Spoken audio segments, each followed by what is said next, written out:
Okay, maayong adlaw mga ka-farmers. So live na to diri karon ma-witness ang pichay nga nagamitan sa tong Umate Grow. So naa si Sir, unsa pa pangalan mo sir?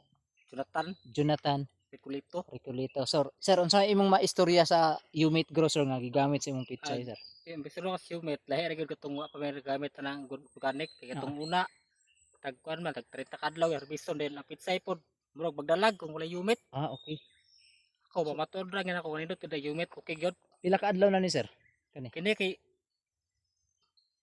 murag ano pa ni murag ani sa mga 18 days pa. Oh. So makita nimo grabe sa no, harvest uno na. kanindot kada humit sa Oh. ako'y presryaon kay nakasulay man kid mi sa okay ako suon man gyud saya nindot gyud walay dalag ba. Okay. So nindot jud kay sa mo ni sa mga ka-farmers oh. Sa mga mahilig sa pichay. Unsa may kaistorya nimo sa tong mga farmers sir nga wala kagamit Presryaon sa ako sa Umate mga Grow? farmers ron kung kuan mas may gamit kita humit kay ang humit indot gyud.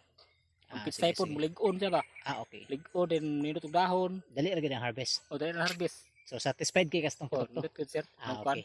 Oh. So daghan kayong salamat sir. Jonathan. Okay, sir. God bless.